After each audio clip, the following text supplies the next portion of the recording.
देखिए, अयोध्या से जीते नवनिर्वाचित सबसे बूढ़े सांसद माननीय श्री अवधेश पासी साहब का वही हाल है जो हाल सावन के अंधे के को चारों तरफ हरियाली दिखती है। समाजवादी पार्टी वह जिस प्रकार से मुद्दे को भटकाती थी, अटकाती थी, लटकाती थी और हिंदुओं को आपस में लड़ाती थी, उसी नीति पर आज भी समाजवादी पार्टी के कार्यकर्ता, समाजवादी पार्टी के नेता, विधायक, सांसद बात कर रहे हैं। माननीय अवधेश पासी साहब जो हमारे अयोध्या से माननीय सांसद हैं, जिनको अखिलेश यादव साहब राजा बता रहे थे अयोध्या का, जबकि राम मंदिर में एक भी बार दर्शन करने नहीं गए, हनुमानगढ़ी एक भी बार दर्शन करने नहीं गए, लेकिन फतिया और नमाज पढ़ते हुए अनेकों जो है फोटो आ गए। देखिए, अयोध्या से जीते नवनिर्वाचित सबसे बूढ़े सांसद माननीय श्री अवधेश पासी साहब का वही हाल है जो हाल सावन के अंधे के को चारों तरफ हरियाली दिखती है।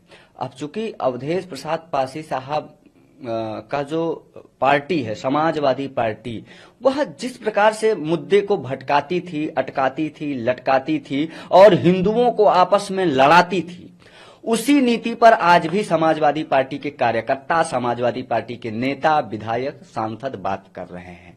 आज हिंदू तत्परता से एकजुट होकर तैयार है अपनी परंपरा, अपनी संस्कृति, अपनी विरासत के लिए, अपने मठ मंदिरों के लिए, अपने साधु संतों की सुरक्षा के लिए, कहीं किसी भी प्रकार से दंगा न हो, इसके लिए निरंतर वो मजबूत सरकार देने का काम कर रहा है। ये वही समाजवादी पार्टी है ना जिन्होंने कभी राम भक्तों पर गोलियां चलवाई। तब मैं पूछना चाहता हूं कि जब 90 के दशक में अयोध्या में हजारों राम भक्तों के सीनों को छलनी कर दिया गया था, तब समाजवादी पार्टी ने कौन से मुद्दे को भटकाने के लिए राम भक्तों पर गोलियां चलवाई थी? मुजफ्फरपुर में हुए दंगे पर कौन सा मुद्दा भटका रही थी समाजवादी पार्टी?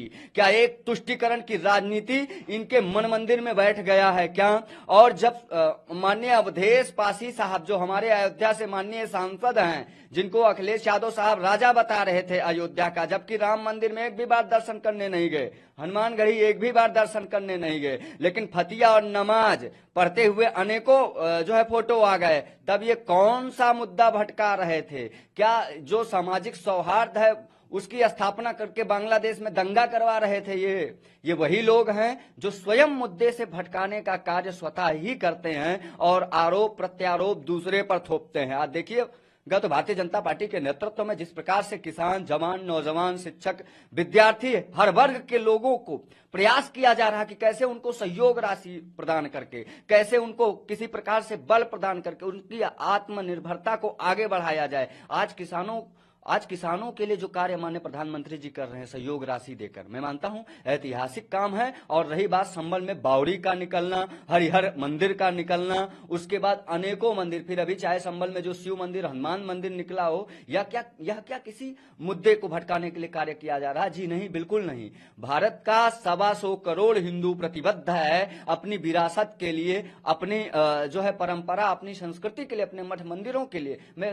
मैं तो मानता हूं कि ये वो सती है जब अपने आप को पहचान कर आज आवश्यकता है, चूंकि बाबर तजाकिस्तान में पाया जाएगा, बाबर वहां खोदिए तो वहां उसकी लाशें मिलेंगी, वहां उसका कब्रिस्तान है। यहाँ भारत में जब खोदा जाएगा तो मठ मंदिरें ही मिलेंगी, हिंदू संस्कृति, हिंदू धर्म और वहां यहाँ की धरोहरें ही मिलेंगी, तो फिर किसी को क्यों दिक्कत होगी?